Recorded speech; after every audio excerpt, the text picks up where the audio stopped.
तो hi everyone. तो students, आज के सेशन में हम डिस्कस करने जा रहे हैं एडजेक्टिव का पार्ट 1, राइट। इससे पहले हमने बेटा दो पार्ट हम पार्ट ऑफ स्पीच के डिस्कस कर चुके हैं, दो चैप्टर्स को, that is noun and pronouns, right.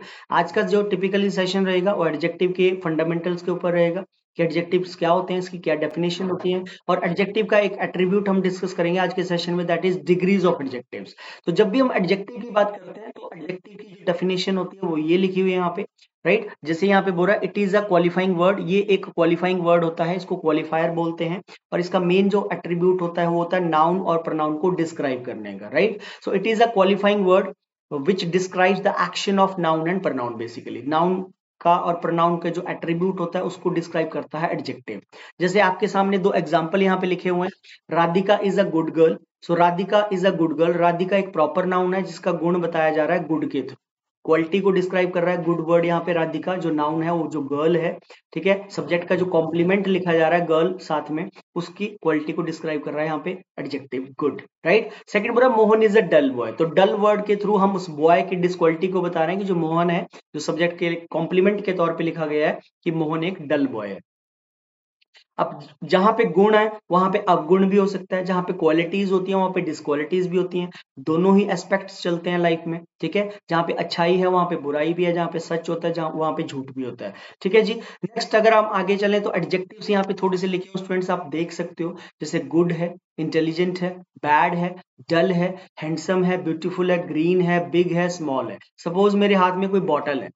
अब जो बॉटल है वो तो एक नाउन है, लेकिन उस बॉटल का कलर ग्रीन है, तो वो बॉटल की जितनी भी अच्छाइयां या बुराइयां हैं उस बॉटल की, वो सारा एडजेक्टिव है। वो विशेषण है कि वो उसका कलर ग्रीन है या उसका कलर रेड है, या वो बॉटल छोटी है या वो मोटी है, या वो पतली है या वो छोटी है, राइट। तो वो क्वालिटीज हैं, बेसिकली उसका जो एट्रीब्यूट है वो नाउन और प्रोनाउन के एट्रीब्यूट को डिस्क्राइब करेगा एडजेक्टिव, राइट। तो एडजेक्टिव के अंदर आप देखेंगे हम ये दो स्टेटमेंट्स हैं यहाँ पे, एक सेंटेंस पहले लिखा हुआ एक इसके बाद आएगा। बुरा शी इज डैश इंटेलिजेंट। अब मैं आपसे अगर पूछूं कि बताओ भाई इसमें आर्टिकल क्या भरोगे आप, ठीक है। तो आप बोलोगे कि सर इसमें हो सकता है कि बच्चों को लगेगा कि यार यहाँ पे वाउल आ रहा है तो चलो यहाँ पे एन आ जाएगा, बट आपको मैं बता दूं बेटा यहाँ पे कुछ भी नहीं आएगा, राइट। ना तो हम यहाँ पे ए भरेंगे और ना ही हम यहाँ पे एन भरेंगे। ऐसा क्यों हो रहा है? क्योंकि यहाँ पे एडजेक्टिव का जो यूज किया जा रहा है वो प्रेडिकेटिवली यूज कर रहे हैं हम उसको, क्योंकि यहाँ पे इंटेलिजेंट पे स्टेटमेंट खत्म होगी, उसके बाद नाउन नहीं गिवन है हमें, राइट। तो हम सीधा बोलेंगे शी इज इंटेलिजेंट, यहाँ पे कोई भी आर्टिकल नहीं लिखा जाएगा, राइट। तो इस यूज को कॉन्सेप्ट है बेटा यहाँ पे बोला this is predicatively use of adjective बोलते हैं इसको। जब आप एडजेक्टिव को प्रेडिकेटिवली यूज करते हो तो वहां पे कोई भी आर्टिकल नहीं लिखा जाता है।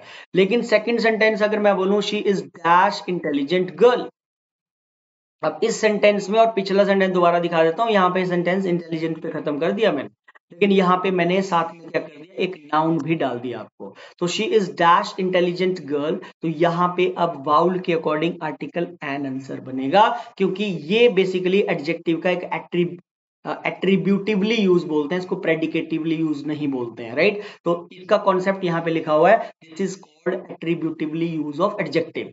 तो मतलब जो एडजेक्टिव होता है उसको आप दो तरह से रिप्रेजेंट कर सकते हो, प्रेडिकेटिवली भी यूज कर सकते हो, एट्रीब्यूटिवली भी यूज कर सकते हो। एट्रीब्यूटिवली का मतलब है कि यहाँ पे वो नाउन का एट्रीब्यूट शो कर रहा है, एट्रीब्यूट शो कर रहा है तो आर्टिकल एन तो भरा जाएगा, क्योंकि जब आप यहाँ पे एन को डालोगे ना तो इसका मतलब ये एन आपने डिटर्मिनर इस नाउन के लिए लिखा है, क्योंकि जो डिटर्मिनर्स होते हैं आर्टिकल इज नथिंग, वो डिटर्मिनर्स ही होते हैं, और उनका मेन फंक्शन होता है बेटा नाउन को डिस्क्राइब करना, नाउन को डिटरमाइन करता है डिटर्मिनर एक्चुअली, राइट। तो इसको बोलते हैं एट्रीब्यूटिवली यूज ऑफ एडजेक्टिव। अब आज का जो मेन हमारा जो मैंने बताया आपको फंडामेंटल्स, ये फर्स्ट लेक्चर है एडजेक्टिव का, ठीक है। तो इसके अंदर आज हम डिग्रीज की कैटेगरीज को डिस्क्राइब करने वाले हैं कि how many degrees of adjectives are there, ठीक है। डिग्रीज क्यों बनी है, why do we use this degrees in adjective chapter, क्यों मेंशन है डिग्रीज। तो देखो बेटा होता यह है कि जब हम हमें कंपैरिजन करना होता है, जब हमें तुलना करनी होती है कि एक चीज दूसरी चीज से लंबी है या छोटी है, बड़ी है, ठीक है, या ब्यूटीफुल है, कोई किसी से ज्यादा खूबसूरत है, कोई किसी से कम खूबसूरत है, ठीक है। तो उस चीज को डिस्क्राइब करने के लिए इन डिग्रीज की हेल्प ली जाती है। तो एडजेक्टिव की जो डिग्रीज होती हैं तीन होती हैं, पहली है हमारी पॉजिटिव, सेकंड है हमारी कंपैरेटिव, और थर्ड है हमारी superlative. So there are 3 degrees of adjectives. अब इनका हमें पता करना है कि पॉजिटिव डिग्री कहाँ लगती है, कंपैरेटिव को कहाँ लगाते हैं, सुपरलेटिव को कहाँ लगाते हैं। तो पॉजिटिव डिग्री की बात करें तो बोल रहा है here we don't compare any person और थिंग। तो जब हम किसी पर्सन और चीज की, किसी बंदे की या किसी चीज की तुलना नहीं करते हैं, सिंपली एडजेक्टिव के थ्रू हम क्वालिटीज को ही बताते हैं कि Ram is a good boy. तो गुड वहां पे एक एडजेक्टिव है, पॉजिटिव डिग्री ऑफ एडजेक्टिव है जो राम नाउन की क्वालिफाई कर रहा है, उसको डिस्क्राइब कर रहा है। लेकिन जब हम कंपैरिजन टू पर्सन्स का करते हैं, चीजों का की तुलना करते हैं, टू पर्सन्स और थिंग्स की तुलना करते हैं, तो वहां पे एडजेक्टिव की कंपैरेटिव डिग्री ऑफ एडजेक्टिव का यूज किया जाता है। और जब हम बात करते हैं थर्ड डिग्री सुपरलेटिव की, तो इसका यूज करते हैं students when we compare more than two persons और थिंग्स। तो सिंपल सी बात है, 3 पॉइंट आपको याद रखने हैं कि पॉजिटिव डिग्री तब यूज करते हैं जब कोई कंपैरिजन नहीं होता है, एडजेक्टिव सिंपली है तो गुण बताएगा या तो अवगुण बताएगा। कंपैरेटिव डिग्री हम तब यूज करते हैं जब हम दो पर्सन्स की तुलना करते हैं, दो चीजों की आपस में कंपैरिजन करते हैं। और सुपरलेटिव डिग्री हम तब यूज करते हैं when we compare more than two persons और थिंग्स। जब दो से अधिक बंदों का या पर्सन्स का या थिंग्स की तुलना होती है, तो वहां पे एडजेक्टिव की सुपरलेटिव डिग्री ऑफ एडजेक्टिव्स का यूज किया जाता है, राइट। अब इससे अगला जो स्टेप है, ये डिग्रीज बनाई कैसे जाती है, formation, how to form degrees. Adjectives में डिग्रीज को बनाने के डिफरेंट मेथड्स हैं, वही आज हम सीखेंगे कि कैसे कैसे इनको फॉर्म किया जाता है। तो बढ़ते हैं अगली स्लाइड की तरफ। बोला एडजेक्टिव में पॉजिटिव में लिखा है गुड, फिर कंपैरेटिव में सभी बच्चों को आई थिंक गुड की डिग्री सबको आती है कि गुड बेटर बेस्ट होता है, बचपन से पढ़ा होता है, अप टू 10th लेवल तो सबने इंग्लिश को पढ़ा ही होता है। ये अलग बात है कि 10th के बाद थोड़ा स्ट्रीम चेंज हो जाती है, कई बच्चे साइंस बैकग्राउंड में चले जाते हैं तो थोड़ा इंग्लिश से नाता टूट जाता है। लेकिन इतना कर थोड़ा रिकॉलिंग पावर तो सबकी होती है कि यार ये तो पढ़ा होता है, गुड बेटर बेस्ट होता है ना। तो उसी तरह वेल की डिग्री क्या होगी, बैड की क्या होगी, इल की क्या होगी, एबल की क्या होगी। अब आपने पढ़ा होगा बेटा एज गुड एज, एक टर्म होती है एज गुड एज, हम बोलते हैं कंपैरिजन जब हम करते हैं, he is as good as his father, वो इतना अच्छा है जितने कि उसके फादर, मतलब कंपैरिजन सेंस में हम एज गुड एज बोलते हैं। तो फिर एक टर्म और भी होती है एज वेल एज। अब एज गुड एज और एज वेल एज ये दोनों ही टर्म सही है, ऐसा नहीं है कि एज वेल एज रॉन्ग होता है, एज गुड एज ही सही होता है, बोथ आर करेक्ट। लेकिन ये जो वेल होता है ना, इसकी दो पार्ट्स ऑफ स्पीच होती है, इसको आप एज ए एडजेक्टिव भी यूज कर सकते हो, एज ए आप इसको जो एडवर्ब भी यूज कर सकते हो। टिपिकली जब हम एडवर्ब पढ़ेंगे तो वहां पे वेल का मैं डिफरेंशिएशन आपको क्लियर करूंगा कि वेल कब एज ए एडवर्ब यूज करते हैं हम, कब इसको एज ए एडजेक्टिव यूज करते हैं, क्योंकि एडवर्ब एक ऐसा चैप्टर है जो पार्ट्स ऑफ स्पीच के ऊपर आइडेंटिफिकेशन वाली बात है, नाउन से एडजेक्टिव कैसे बनते हैं, एडजेक्टिव से एडवर्ब कैसे फॉर्म होते हैं, राइट। वो टिपिकली हम एडवर्ब्स के अंदर सीखेंगे, राइट। बड़ा अच्छा चैप्टर है एडवर्ब्स, ठीक है, उसका एट्रीब्यूट बड़ा जबरदस्त है एडवर्ब्स का, तो वो वहां पे वेल को मैं डिस्क्राइब करूंगा। तो जैसे एज गुड एज है वैसे एज वेल एज भी है, तो फिर वेल की डिग्री क्या होगी, तो वेल की डिग्री में कभी कंफ्यूजन नहीं होना चाहिए। जैसे गुड की डिग्री होती है वैसे ही वेल वर्ड की भी डिग्री होती है, बेटर एंड बेस्ट, राइट। फिर बैड की डिग्री क्या होती है, बैड बुरा होता है, वर्स उससे ज्यादा बुरा होता है, वर्स्ट सबसे ही ज्यादा बुरा। सिमिलरली इल वर्ड की डिग्री भी सेम लिख रहा है, वर्स और वर्स्ट बता रहा है। एबिल की डिग्री भी सेम लिख रहा है बेटा, वर्स और वर्स्ट बता रहा है।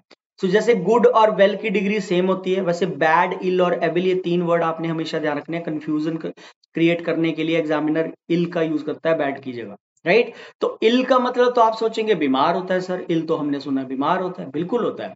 इल का मतलब बीमार ही होता है, लेकिन जब उसके साथ प्रपोजिशन विद लिखते हैं, जब मैं बोलूंगा I am ill with fever, so it means I am saying I am sick of fever, मतलब मुझे बुखार है, ठीक है। So I am ill with fever, जब इल के साथ हम विद लगाते हैं तो इसका मतलब सिक ऑफ होता है, बीमार होता है। लेकिन मैं बोलता हूं कि हमें कभी किसी की बुराई नहीं करनी चाहिए, है ना। एक कहावत है कि we should never speak ill of others, we should never speak ill of others, हमें कभी किसी की बुराई नहीं करनी चाहिए, ये कहावत है, ठीक है। बट इंसान की फितरत है कि वो खुद को ना देखते हुए दूसरों की बुराइयां करता है, कि वो वैसा है वो वैसा है, राइट। हमें पहले खुद को एनालाइज करना चाहिए कि मैं कहाँ पे हूँ, मेरे अंदर क्या वीकनेसेस है, उनको ओवरकम करना चाहिए। तो इल का मतलब बुराई होता है, जब हम इसके साथ ऑफ प्रपोजिशन लगाते हैं, we should never speak ill of others, हमें कभी किसी की बुराई नहीं करनी चाहिए। तो इल की कंपैरेटिव डिग्री वर्स्ट होती है, सुपरलेटिव इसकी भी वर्स्ट होती है। एविल आपने सुना होगा, ठीक है, दशहरे के टाइम हम रावण के पुतले को फूंकते हैं बेटा, तो इफीजी बोलते हैं, एक वर्ड होता है इंग्लिश में EFFIGY, इफीजी का मतलब होता है statue actually, right. So we burn the effigy of Ravana on the occasion of Dussehra, ठीक है। दशहरे के मौके पे हम रावणा की पुतले को, जो स्टैच्यू को, इफीजी को फूंकते हैं, और हम ऐसे एक लाइन बोलते हैं हिंदी में, बुराई के ऊपर अच्छाई की जीत। तो एविल मतलब अल्टीमेटली बुराई होता है, बुरा ही होता है। एविल एक नेगेटिव वर्ड होता है, तो जिसकी कंपैरेटिव डिग्री वर्स्ट होती है, सुपरलेटिव उसका वर्स्ट होता है, राइट। चलिए आगे मूव करते हैं। अब नेक्स्ट, ये डिफरेंट डिफरेंट तरीके हैं जी डिग्रीज बनाने के। अब ब्यूटीफुल की डिग्री कैसे बनेगी? ब्यूटीफुल की डिग्री कंपैरेटिव सुपरलेटिव कैसे होगा? Intelligent, handsome, difficult, interesting. So how do we make comparative and superlative of these particular words, right. तो इसकी फॉर्मेशन यहाँ पे लिखी हुई है। ब्यूटीफुल का ही मैंने लिखा है, बाकी सबका अंडरस्टूड है, सेम जैसे ही बनेगा। जैसे ब्यूटीफुल की कंपैरेटिव में मोर ब्यूटीफुल हो जाता है, सुपरलेटिव में मोस्ट ब्यूटीफुल हो जाता है। सिमिलरली इंटेलिजेंट, हैंडसम, डिफिकल्ट और इंटरेस्टिंग, इन सब की डिग्रीज में आपको मोर और मोस्ट को ही लिखना है। More beautiful, more intelligent, most intelligent, more handsome, most handsome, more interesting, most interesting. Actually beautiful एक डबल सिलेबल का वर्ड होता है। जब हम ऐसे प्रोनाउंसिएशन करते हैं तो बोलते हैं she is very beautiful. So pause आता है, हल्का सा एक मिडल में पॉज आता है, इसलिए इनको डबल सिलेबल के वर्ड्स बोलते हैं। और डबल सिलेबल के वर्ड्स की डिग्री बनाने का यही फॉर्मूला होता है बेटा। इन सब की डिग्री सेम तरीके से बना देंगे हम, मोर और मोस्ट लगा के। फर्दर मूव करते हैं, ये वर्ड्स लिखे गए हमारे सामने, बोला टॉप, नदरन, सदरन, ईस्टर्न, वेस्टर्न। चार ये डायरेक्शंस है और एक हमारे सामने टॉप वर्ड है। So how do we make degrees of this 5 words? Northern नहीं बोलते हैं, it's northern actually. Northern, southern, eastern और वेस्टर्न। तो जब इनकी डिग्रीज की बात आती है तो इनकी डिग्रीज कुछ इस तरह से बनाई जाती है। ध्यान रखना, इन 5 वर्ड्स की कोई भी कंपैरेटिव डिग्री नहीं होती है। टॉपर एक वर्ड होता है, बट टॉपर कोई डिग्री नहीं है, वो नॉर्मल एक वर्ड है। That is not a comparative degree of top. कि कभी आप सोचो कि यार टॉप का कंपैरेटिव तो टॉपर तो होता ही है, कि टॉप का टॉपर होगा, आगे टॉप मोस्ट होगा। नहीं, टॉपर कोई कंपैरेटिव डिग्री नहीं होती बेटा। सुपरलेटिव में इन सारे वर्ड्स के साथ आप मोस्ट पुट करके डिग्री बनाओगे, top most, northern most, southern most, eastern most और western most. Like this we have to make degrees of this 5 words.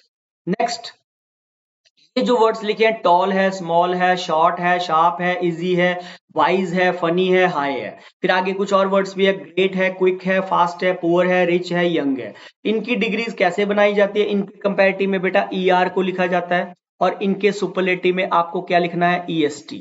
ठीक है। So with the help of ER and EST we have to form the degrees of these particular words, like taller tallest, smaller smallest, shorter shortest, sharper sharpest, easier easiest, wiser wisest, funnier funniest, higher highest। ऐसे बन जाएंगे degrees. अगले जो words हैं same formula है, यहाँ पे भी यहाँ पे आप ER को लगा देंगे, और अगले आगे जाके सुपरलेटिव में आप EST को लिख देंगे, राइट। तो क्या बन जाएगा? Greater greatest, quicker quickest, faster fastest, poorer poorest, richer richest, then younger youngest. So like this we have to form degrees basically, right? तो ये तरीका मैंने आपको बता दिया। अब इन वर्ड्स को देख लेते हैं, ये बड़े इंपॉर्टेंट है ये वर्ड्स, इनके ऊपर क्वेश्चन बनता है जी इस फॉर्मेट पे। सो बोला unique, ideal, perfect, extreme, round, impossible, infinite, perpetual. Next, इन सारे एडजेक्टिव्स को बोलते हैं non gradable adjectives. These are called non gradable adjectives. और इनको बनाने का मेथड क्या होता है? इनकी कोई भी डिग्री नहीं होती है बेटा, मैंने यहाँ पे हाइफन लगाया, मतलब कोई डिग्री नहीं होती है। ना तो इनकी कंपैरेटिव सेंस होती है, ना इनकी सुपरलेटिव डिग्री होती है। क्यों? ऐसा क्यों होता है? क्योंकि सपोज मेरे हाथ में कोई पेन है, और उस पेन की जो शेप है ना, वो राउंड है, पेन गोल है वो, तो मतलब वो इनफाइनाइट है। जो चीज बढ़ नहीं सकती, घट नहीं सकती, वो तो इनफाइनाइट हो गया ना, राइट। तो उनकी डिग्रीज नहीं होती। और इनके साथ जब भी एरर देगा पेपर में, क्या एरर देता है? या तो इनके साथ आपको मोर लगा के देगा, या तो इन शब्दों के स्टार्टिंग में आपको मोस्ट लगा के देगा, या तो इन वर्ड्स के आगे आपको मच लगा के देगा। आपको एक बात ध्यान रखनी है कि नॉन ग्रेडेबल एडजेक्टिव्स के स्टार्टिंग में ना तो कभी मोर यूनिक बोलोगे, ना ही मोस्ट यूनिक बोलोगे, ना ही मच यूनिक बोलोगे। इन एडजेक्टिव्स के साथ कभी भी मोर, मोस्ट और मच को नहीं लिखा जाता है, ये आपने ध्यान रखना है, इंपॉर्टेंट है, सवाल इस पे बनता है, राइट। अब आज जितना हमने पढ़ा डिग्रीज जो हमने अभी तक पढ़ी हैं स्टूडेंट्स, उनके ऊपर कुछ क्वेश्चंस मैं आपको इंप्लीमेंट करके बताता हूँ कि पेपर में कंपटीशन में सवाल पूछता कैसे है। तो पहला क्वेश्चन आप देख सकते हो, बोल रहा है in this old age a person is likely to get more weak day by day, right. अब आपसे पूछा जाए कि यार वीक की डिग्री क्या होती है, तो आप बोलोगे सर वीकर वीकेस्ट होती है, वीक वीकर वीकेस्ट। तो क्या कभी मोर की डिग्री हम ऐसे बनाते हैं, मोर वीक मोस्ट वीक? नहीं, राइट। तो आंसर हमें मिल गया बेटा, यहाँ पे सी पार्ट गलत बनेगा, कि मोर को ड्रॉप करना पड़ेगा और वीक के एंड में हमें ER को पुट करना है। So in this old age a person is likely to get weaker day by day, ऐसे बनेगा, राइट। सो राइट आंसर हमारा यहाँ पे सी पार्ट। अगला सेकंड क्वेश्चन बोल रहा है, I am more lonelier here, I am more lonelier here than I was in the USA. अब लोनली की डिग्री क्या होती है? Lonely, lonelier, loneliest, right. तो लोनलियर यहाँ पे कंपैरेटिव डिग्री है और इसके साथ मोर लगा के डबल कंपैरेटिव करने की कोशिश कर रहा है, जो कि 100% गलत है। Come to the question number third. Question number third. I'm sure that all my monthly expenses would exceed the income if I don't economize. Right? तो आपको मैंने शायद पहले नाउन जब पढ़ाया था उसमें भी बताया था कि इंग्लिश में कुछ सुपरफ्लुअस एक्सप्रेशंस होते हैं, अननेसेसरी रेपिटेशन करता है। जब बेटा आपने मंथली एक्सपेंस बोल दिया ना, जब हम मंथली एक्सपेंस बोल देते हैं तो उसके साथ ऑल लिखने की जरूरत नहीं होती, ठीक है। मंथली एक्सपेंस और ऑल ये तो रिपीटेड मैनर हो गया ना, जैसे बिग ब्लंडर नहीं होता, राइट, ब्लंडर मिस्टेक भी नहीं होता, एंग्री मॉब नहीं होता, मॉब के साथ कभी एंग्री को नहीं लिखा जाता। तो ऑल मंथली एक्सपेंस में सारा आ गया तो उसमें ऑल नहीं लिखा जाता, ये आपने ध्यान रखना है। फोर्थ क्वेश्चन की तरफ मूव करते हैं, very very important, he is comparatively weaker in maths, he is comparatively weaker in maths. तो कंपैरेटिवली और एक वर्ड और होता है इंग्लिश में, that is relatively, RELATIVELY, VELY। Comparatively और रिलेटिवली इन दो शब्दों का हमेशा ध्यान रखना है, ये दोनों वर्ड अपने आप में ही कंपैरेटिव होते हैं और इन दोनों शब्दों के साथ हमेशा एडजेक्टिव की पॉजिटिव डिग्री को लिखा जाता है, मतलब फर्स्ट डिग्री को लिखा जाता है। कभी भी आप कंपैरेटिवली और रिलेटिवली दो वर्ड्स के साथ कंपैरेटिव डिग्री ऑफ एडजेक्टिव्स को नहीं लिखा जाता है। तो मैं बोलूंगा he is comparatively weak in maths, weak होना चाहिए बेटा, यहाँ पे वीकर नहीं आएगा, so he is comparatively weak in maths. This is relatively good situation for him, better situation him for him नहीं बोलेंगे, वहां पे हमें गुड लिखना है, पॉजिटिव डिग्री को लिखना है, कंपैरेटिव डिग्री को कभी नहीं लिखा जाता। अगले पॉइंट की तरफ मूव करते हैं। फिफ्थ क्वेश्चन बोल रहा है, everybody knows that Radha is the most unique singer of this college. अब नॉन ग्रेडेबल एडजेक्टिव यूनिक का यूज कर रहा है और उसके साथ क्या लगा के दे रहा है हमें? मोस्ट लगा के दे। तो कभी भी मोस्ट यूनिक नहीं होता, मोर परफेक्ट नहीं हो सकता, मच परफेक्ट नहीं हो सकता, यूनिक है, आइडियल है, परफेक्ट है। आपको एनालाइज करना पड़ेगा चीजों को, आपको ध्यान में रखने पड़ेंगे नॉन ग्रेडेबल एडजेक्टिव्स कौन से होते हैं, जिनके साथ ना तो कभी मच आता है, ना ही कभी मोर आता है और ना ही कभी मोस्ट आता है। तो आंसर बनेगा बेटा बी पार्ट, यहां से मोस्ट को ड्रॉप करना पड़ेगा, बिकॉज यूनिक की कोई डिग्री नहीं होती है, वो इनफाइनाइट होता है। क्यों नहीं इनकी डिग्रीज होती है? एक और रीजन भी है, क्योंकि ये वर्ड्स अपने आप में ही सुपरलेटिव होते हैं। अब आप बोलते हो ना ही इज अ परफेक्ट पर्सन, तो परफेक्ट अपने आप में सुपरलेटिव सेंस है, ठीक है। आप ऐसे नहीं बोलोगे he is a more perfect person, he is a most perfect person, wrong हो जाएगा। Come to the question number 6। Six question same सवाल है, even the most perfect person in the world is said to have earned when there was time to act, right. So most perfect person बोल रहा है यहाँ पे, ठीक है। एक कहावत है कि बंदा पर्सन कितना भी मर्जी परफेक्ट क्यों ना हो, लेकिन जब उसको काम करने की बारी आती है, ठीक है, तो उससे भी प्रैक्टिकली जब पर्सन को इम्प्लीमेंट करता है, जैसे स्टूडेंट भी पूरा साल पढ़ता है, ठीक है, पूरी तैयारी करता है डेडिकेशन के साथ, लेकिन जब प्रैक्टिकल इम्प्लीमेंटेशन है, फाइनल जब उसका पेपर होगा, तो इम्प्लीमेंटेशन तो वही होती है। अब प्लेयर्स भी देखो जो क्या बोलते हैं उसमें नेट में बहुत प्रैक्टिस करते हैं, लेकिन देखो जिस दिन मैच होगा तो इम्प्लीमेंटेशन तो तभी होगी ना कि कितने रन बनाए किस प्लेयर ने, राइट। तो यहाँ पे भी हम जानते हैं कि परफेक्ट एक आपका नॉन ग्रेडेबल एडजेक्टिव होता है जिसके साथ कभी भी मोस्ट को नहीं लिखा जाता, right. Come to the question number 7, very very important question. Whole India expressed anger over the hijacking of Air India Boeing jet by militants at Karachi. तो ये डिटर्मिनर्स हैं। होल एक डिटर्मिनर होता है, पूरे भारत ने गुस्से को जाहिर किया था, एंगर को एक्सप्रेस किया था जब एयर इंडिया बोइंग जेट को हाईजैक किया गया था मिलिटेंट्स के द्वारा कराची में, राइट। तो क्या होता है स्टूडेंट्स, ये जो होल डिटर्मिनर होता है बेटा ध्यान रखना, बड़ा इंपॉर्टेंट है। कभी आप न्यूज़पेपर में भी देख सकते हो, आर्टिकल्स में मतलब यूज करते हैं सेंटेंसेस होल से जब स्टार्ट होते हैं, तो कभी भी डायरेक्ट होल से स्टेटमेंट स्टार्ट नहीं होती, इससे पहले हमेशा आर्टिकल डिटर्मिनर द को लगाया जाता है, ठीक है। तो it should be the whole India, the whole India expressed anger over the hijacking of Air India Boeing jet by militants at Karachi, right? So the whole India होना चाहिए, instead कि मैं बोलूं whole India, right? Come to the question number 8th। ये इसका मैंने concept भी यहाँ मेंशन किया, देख सकते हो आप।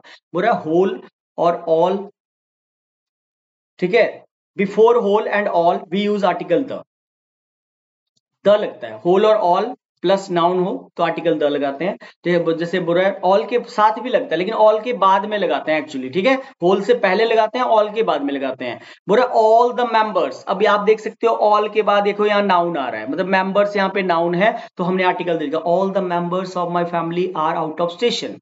ठीक है, तो होल से पहले आर्टिकल द लगाते हैं, ऑल के बाद में आर्टिकल द लगाते हैं, ये आपने ध्यान रखना है। जैसे अगर ऑल के बाद कभी भी नाउन मेंशन्ड हो तो फिर आपको आर्टिकल द को लिखना पड़ेगा।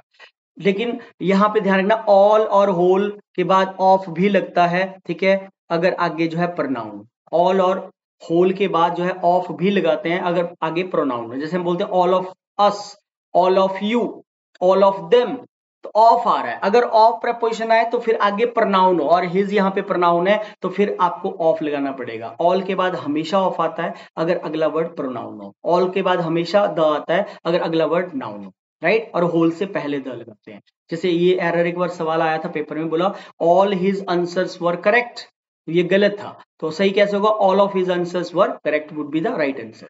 आगे चलते हैं, 8th question, very important, the two last pictures of a very competent director have not proved a success। तो इसको बोलते हैं बेटा ओसी कॉन्सेप्ट बोलते हैं, वैसे सेंस से भी आप कर सकते हो इसको। ओसी स्टैंड्स फॉर, ओ से बनता है ऑर्डिनल्स, ऑर्डिनल्स होते हैं फर्स्ट है, सेकंड है, थर्ड है, लास्ट है। ऑर्डिनल्स हमेशा ही पहले आते हैं और कार्डिनल्स हमेशा ही बाद में आते हैं। ठीक है, तो ये जो लिख रहा है ना द टू लास्ट, यहाँ पे होना चाहिए the last two, it should be the last two pictures of a very competent director haven't proved a success, so right answer बनेगा हमारा A यहाँ पे। Come to the question number 9th, ये ordinals cardinals मैंने यहाँ पे लिखे भी हैं, आप पढ़ सकते हो। ऑर्डिनल स्टैंड्स फॉर, मतलब O stands for ordinals and C stands for cardinals. First, second, third and last ये हमारे ऑर्डिनल्स होते हैं, 1 2 3 4 5 एंड सो ऑन ये हमारे कार्डिनल्स होते हैं। और एक बात आपने और ध्यान रखनी है कि ऑर्डिनल्स से पहले, फर्स्ट से पहले द आर्टिकल आता है, द फर्स्ट, और लास्ट से पहले भी द आर्टिकल लगता है, ये ध्यान रखना। ठीक है, फर्स्ट और लास्ट दो ऐसे ऑर्डिनल्स हैं जिनसे पहले हमेशा आर्टिकल द को लिखा जाता है। और इस पे भी सवाल देता है, बोलता है I was last who entered the class, तो सही क्या होगा, I was the last who entered the class, ये हमारा राइट आंसर बनेगा। आगे देखें, 9th बोल रहा है everyone felt that the big glittering diamond was most unique. बार बार मैंने ये सेकंड कॉन्सेप्ट में रिपीट करा है, ये कॉन्सेप्ट पहले भी ऐसा क्वेश्चन आया था एक, राइट। तो यहाँ पे आंसर बनेगा हमारा सी, बिकॉज हम जानते हैं यूनिक एक नॉन ग्रेडेबल एडजेक्टिव है और उससे पहले मतलब मोस्ट को नहीं लिखा जाएगा, ये गलत है। Come to the question number 10th, geometry and drawing are more easier than geography and social studies.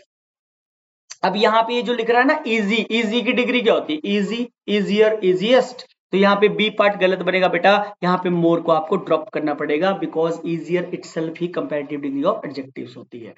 ठीक है, अब आगे हम चलते हैं अपने नेक्स्ट कॉन्सेप्ट की तरफ, जो है एक छोटा सा कॉन्सेप्ट और उठाया मैंने, that is determiners basically, right. ये डिटर्मिनर्स होते हैं जब हम इनकी बात करते हैं, ठीक है, तो आप देख सकते हो ब्लैंक्स के क्वेश्चन आएंगे आगे, एक फ्यू होता है, एक अ फ्यू होता है, एक द फ्यू होता है, वैसे एक लिटिल होता है, एक अ लिटिल होता है, एक द लिटिल होता है। अब जब हम फ्यू की बात करते हैं, ये जो फ्यू होता है ना, ये होता है basically nothing, almost zero, right. पहली बात आपको बता देता हूं, few, a few, the few हमेशा काउंटेबल थिंग्स में लगते हैं।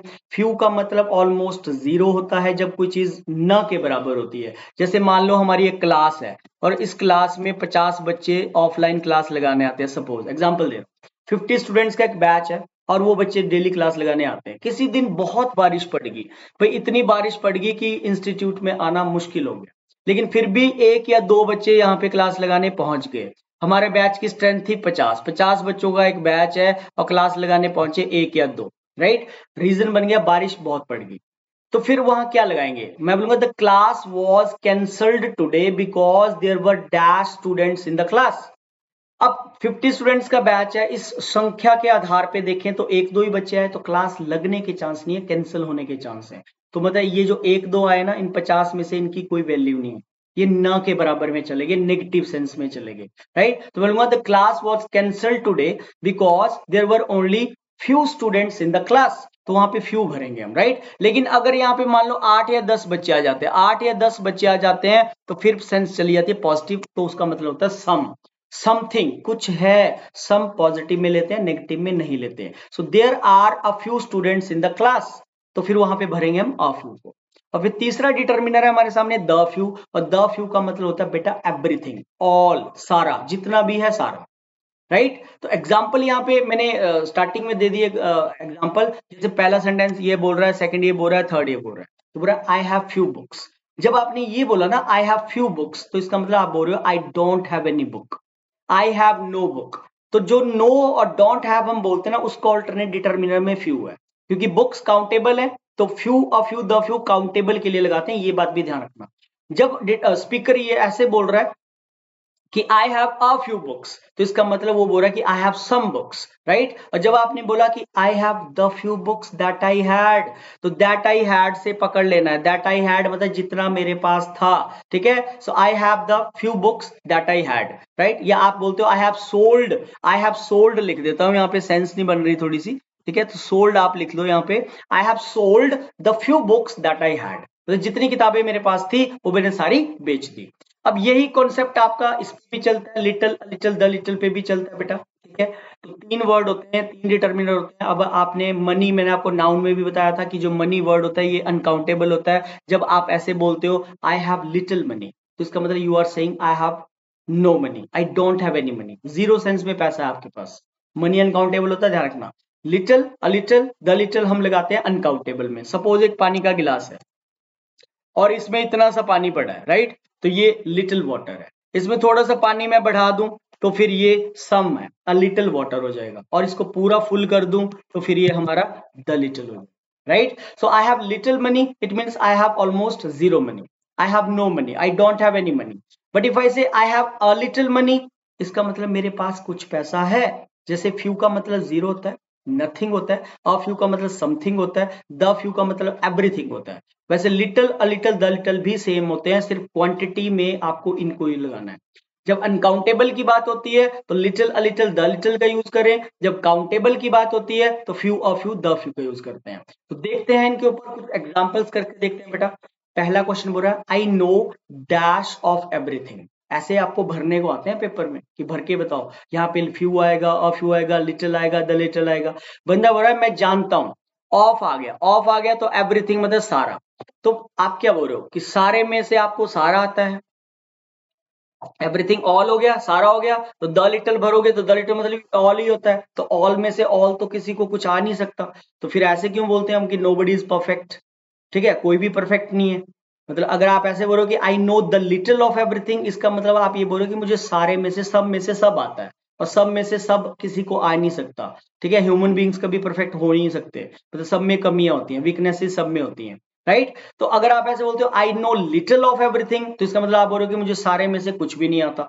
तो ये गलत है, आंसर बनेगा बी यहाँ पे, I know a little of everything, मतलब सब कुछ में से मुझे कुछ आता है। तो जब हम आंसर करते हैं ना, तो ये नहीं कि आपने रूल लगा दिया, रूल बिठा दिया, मीनिंग उसका इलॉजिकल आ रहा है। आपका आंसर ग्रामेटिकली भी करेक्ट होना चाहिए और लॉजिकली भी करेक्ट जाना चाहिए, तब इसका मतलब आपका आंसर बिल्कुल करेक्ट है, right. Come to the question number second. Second question की तरफ आते हैं, ठीक है। बोला dash knowledge is a dangerous thing, ये तो कहावत है, सबने सुना होगा बेटा, ठीक है। क्या बोलते हैं, अ little knowledge is a dangerous thing, मतलब सम, कुछ जो ज्ञान होता है वो हमेशा ही खतरे की निशानी होती है। अधूरा ज्ञान कभी नहीं होना चाहिए, ज्ञान हो तो सारा हो या तो हो ही ना। तो कहावत है a little knowledge is a dangerous thing, नीम हकीम खतरे जान। कम जो ज्ञान होता है, अधूरा जो ज्ञान होता है वो हमेशा ही खतरे की निशानी होती है, ठीक है। ज्ञान हो तो पूरा हो, नहीं तो हो ही ना। सवाल नंबर थर्ड पे आ जाते हैं। थर्ड क्वेश्चन देखो क्या हो रहा है, I don't think John would be a good teacher. Speaker बोल रहा है मुझे नहीं लगता है कि जॉन एक अच्छा टीचर है, राइट, या बन पाएगा। ही has got dash patience with children, यहाँ कोई ऑप्शन नहीं है, आपके पास ये ऑप्शन है 6, ठीक है। Little, a little, the little में से आएगा, या few of few, the few में से आएगा। जब भी आप डिटरमिनर लगाने की कोशिश करते हो, सबसे पहली बात आपको पेपर में एक डिटरमाइन करनी है कि क्या इस वाक्य में हम काउंटेबल की बात कर रहे हैं या हम अनकाउंटेबल की बात कर रहे हैं। तो हम यहाँ पे बात कर रहे हैं बेसिकली अनकाउंटेबल की, क्योंकि जो एक्सपीरियंस है या पेशेंस है वो अनकाउंटेबल है। एक्सपीरियंस भी अनकाउंटेबल होता है, पेशेंस भी अनकाउंटेबल है, उसको तोल थोड़ी सकते, गिन थोड़ी सकते आप कि एक पेशेंस है, 2 पेशेंस है, नहीं, ऐसे नहीं हो सकता। तो मतलब few of few, the few तो डिलीट हो जाएगा, यहाँ पे नहीं आएगा, राइट। तो बंदा बोल रहा है I don't think John would be a good teacher, he has got dash patience with children. आपको पता है टीचिंग जो प्रोफेशन होता है इसमें पेशेंस का होना बड़ा मस्ट है। जब बच्चे को आपने एक बार सिखाया, 2 बार सिखाया, 3 बार सिखा दिया, फिर भी स्टूडेंट आगे से बोलता है सर मुझे नहीं समझ आया, तो फिर क्या मैं वहां पे गुस्सा करूंगा? एज ए टीचर मुझे गुस्सा कर रहा है? नहीं, बल्कि मुझे अपने अंदर देखना है कि यार 3 फॉर्मूले से समझा दिया तो मैं कुछ और इनोवेटिव लेके आऊंगा अपनी टीचिंग में, किसी और मेथड से समझाऊं ताकि इसको समझ आए। राइट, तो मतलब 3 फॉर्मूले से नहीं समझ पा रहा तो मुझे कोई और 1-2 फॉर्मूले और ढूंढने पड़ेंगे अपनी टीचिंग में, और कुछ इनोवेशन लेके आनी पड़ेगी, इंस्टेड की मैं उसके ऊपर गुस्सा करूंगा, भाई तुझे क्यों नहीं समझ आ रहा है जब सबको आ रहा है। तो पेशेंस होना बड़ा मस्ट है टीचिंग प्रोफेशन में, आप जानते भी होंगे इस बात को। तो यहाँ पे आंसर आएगा बेटा हमारा लिटिल। राइट, क्योंकि सेंटेंस की जो कॉन्टेक्स्ट चल रहा है वो नेगेटिव चल रहा है, बिकॉज बोल रहा है साहब, बोल रहा है स्पीकर कि उसको वो एक अच्छा टीचर नहीं बन सकता है क्योंकि उसका बच्चों के लिए पेशेंस नहीं है। ठीक है, संयम नहीं है उसके बंदे के अंदर, जॉन के अंदर पेशेंस की कमी है। So he has got little patience with children. ठीक है, तो राइट आंसर बनेगा little. Come to the question number 4, tricky question है। Kamal has shifted in this city just a few days ago. Hence, he has dash friends here. अब पहली बात तो आप चेक करो कि यार फ्रेंड्स की बात हो रही है, तो फ्रेंड्स तो काउंटेबल है भाई, एक दोस्त है मेरा, 2 दोस्त है, 5 दोस्त है, 10 दोस्त है। तो बोला कमल ने इस सिटी में कुछ ही दिन पहले, अब यहाँ पे जानबूझ के अ फ्यू दे रहा है। अब ये नहीं है कि यहाँ अ फ्यू है तुम आगे भी अ फ्यू भरोगे, ऐसा कुछ नहीं होता। आपको कॉन्टेक्स्ट कंफ्यूज करने के लिए अ फ्यू दे रहा है। बोल रहा है कुछ ही दिन पहले उसने इस शहर में जो है शिफ्ट किया है। Hence he has dash friends here. अब आप जानते होंगे स्टूडेंट्स की जो फ्रेंडशिप होती है वो एक प्रोसेस होता है। फ्रेंडशिप ऐसे नहीं है कि चलते फिरते हमारे फ्रेंड्स बन जाते हैं। फ्रेंड्स बनने के लिए हमें टाइम स्पेंड करना पड़ता है। जब आपकी बात सामने वाले पर्सन को पसंद आती है, मेरी बात सामने वाले बंदे को पसंद आएगी, या उसकी बात मुझे अच्छी लगेगी, तभी तो फ्रेंडशिप होगी ना। तो एक प्रोसेस है, टाइम टेकिंग प्रोसेस है। ऐसा नहीं आप जा रहे हो सामने से कोई पर्सन आ रहा है आपका दोस्त बन गया, ऐसा नहीं हो सकता। तो यहाँ पे आंसर आएगा फ्यू। फ्यू आंसर आएगा क्योंकि उसने हाल ही में शिफ्ट किया है। हाल ही में शिफ्ट किया है तो इसका मतलब उसके वहां पे न के बराबर दोस्त हैं, बिकॉज फ्रेंडशिप जो प्रोसेस है उस टाइम टेकिंग प्रोसेस है, सोचना पड़ता है। लर्निंग यही छुपी हुई है, क्वेश्चंस के आसपास ही आपको देखना पड़ेगा कॉन्टेक्स्ट क्या चल रहा है, अकॉर्डिंगली आपको आंसर को डालना पड़ेगा। पांचों क्वेश्चन पे आ जाते हैं स्टूडेंट्स। बोल रहे हैं would you like some more cake? Yes please, but only जब भी कभी ब्लैंक से पहले ओनली आ जाए तो उस स्टेटमेंट को आपने नेगेटिव मानना है। सेंटेंस को नेगेटिव मानते हो, आंसर हमेशा पॉजिटिव भरना। ये ट्रिक क्या, ट्रिक बता दिया आपको। ओनली जब ब्लैंक से पहले गिवन हो तो स्टेटमेंट को नेगेटिव मानते हो, आंसर डिटर्मिनर आपने पॉजिटिव भरना है वहां पे। So would you like some more cake? क्या आप कुछ और केक लेना पसंद करोगे? Now cake is what? Uncountable. पहली बात, केक अनकाउंटेबल है, इसको गिन नहीं सकते आप। Right, so would you like some more cake? Speaker बोल रहा है क्या कुछ आप और केक लेना पसंद करोगे? आपने आगे लिसनर ने आंसर दिया हाँ please. But only a little, but only little कभी नहीं होगा, हमेशा पॉजिटिव डिटर्मिनर डालना है। तो आंसर भरेंगे हम यहाँ पे बट ओनली अ लिटिल। तो ओनली जब भी आ जाएगा तो आपको वहां पे पॉजिटिव डिटर्मिनर अ लिटिल को डाल देना है। क्वांटिटी के कॉन्टेक्स्ट में नंबर होगा तो फिर अ फ्यू डालें। Next, there are very dash scholarship for students in this university. अब सेम उल्टा कॉन्सेप्ट है, अब वेरी आ गया पहले। अब वेरी क्या होता है बेटा? वेरी तो हमेशा पॉजिटिव होता है। अगर वेरी पॉजिटिव होता है तो वेरी पॉजिटिव आ गया, पॉजिटिव वर्ड आ गया, तो फिर पॉजिटिव के साथ कौन सा डिटर्मिनर डालोगे? फिर आप डालोगे नेगेटिव। अब आपने आंसर नेगेटिव भरना है। स्कॉलरशिप्स क्या है? काउंटेबल है। स्कॉलरशिप्स आर काउंटेबल, तो अब आपको यहाँ पे स्कॉलरशिप्स काउंटेबल है तो आपको भरना है फ्यू, अ फ्यू और द फ्यू में से। Right, so there are very few scholarships for students in this university. Right, अब आंसर यहाँ पे आएगा फ्यू, क्योंकि पॉजिटिव के साथ हमें आंसर देना है नेगेटिव, जबकि पिछले में बताया कि नेगेटिव के साथ आंसर देना था पॉजिटिव। ये ट्रिक चलता है, ओनली नेगेटिव है, ठीक है, बट ओनली मतलब ओनली नेगेटिव है तो पॉजिटिव भर दीजिए, पॉजिटिव है तो आपको नेगेटिव क्यों भर देना है। Seventh, Sunil answered dash questions that they asked. ठीक है, अब आप सिंपल सी बात है, दैट दे आस्क डर लगा रहा है एंड में, मतलब जितने भी उन्होंने उससे पूछे तो सुनील ने वो सारे जवाब दे दिए। Sunil answered the few questions that they asked, तो आंसर भरेंगे हम यहाँ पे द फ्यू।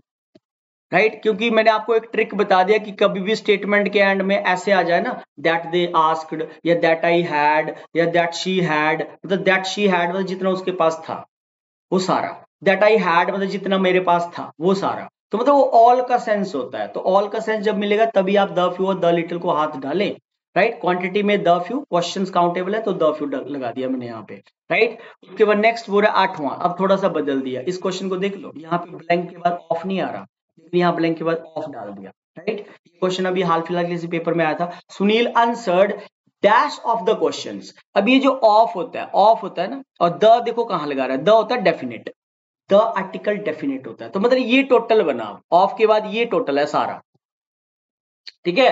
तो ये टोटल बन गया, जब ये टोटल बन गया तो मतलब इसका मतलब ये हुआ, इसका मतलब ये बोलना चाह रहा है स्पीकर की ये टोटल है, ये सारा है ऑल। अब सारे में से सारे आंसर तो नहीं दे दिए होंगे क्वेश्चंस के, ठीक है। अब हम टोटल को पार्ट से कनेक्ट करती है प्रपोजिशन ऑफ, मतलब ऑफ जो है जोड़ता है, कंप्लीट पार्ट को पोर्शन से जोड़ेगा ऑफ, तो द फ्यू तो यहां पे नहीं आएगा। अब यहां पे भरे क्या, फ्यू आएगा या अफ्यू आएगा, कॉन्टेक्स्ट कुछ दे नहीं रहा है। सुनील ने आंसर दे दिए थे, ठीक है, तो कुछ क्वेश्चंस के आंसर दिए या ना के बराबर क्वेश्चंस के फ्यू भरेंगे तो मतलब ऑलमोस्ट 0 आंसर्स दिए होंगे उसने, फ्यू भरेंगे तो मतलब उसने सम आंसर्स दिए होंगे। तो यहाँ पे आप दोनों ही लगा सकते हो, क्योंकि हमें कुछ भी यहाँ पे क्लियर नहीं है। फ्यू भी लगा सकते हो आप, फ्यू भी लगा सकते हो, सिर्फ द फ्यू तो यहाँ पे नहीं आएगा। द फ्यू क्यों नहीं आएगा बेटा, द फ्यू न आने के रीजन यही है कि द फ्यू इसलिए नहीं आ सकता क्योंकि टोटल को पार्ट से कनेक्ट करता है ऑफ, टोटल में से टोटल नहीं दे सकता। तो जितने भी क्वेश्चंस उससे पूछे गए वो सारे उसने दे दिया आंसर, ऐसा कोई कॉन्टेक्स्ट नहीं मिल रहा हमें यहाँ पे, तो ऑफ से हमें उसको हिस्से को कनेक्ट करना है, तो टोटल ये बना, टोटल को पार्ट से कनेक्ट करने के लिए हम ऑफ की हेल्प लेते हैं, प्रपोजिशन ऑफ की। तो या तो उसने न के बराबर सारे सवालों में से न के बराबर आंसर दिए होंगे, या तो उसने सारे सवालों में से कुछ के आंसर्स दिए होंगे, ये आंसर जाएगा।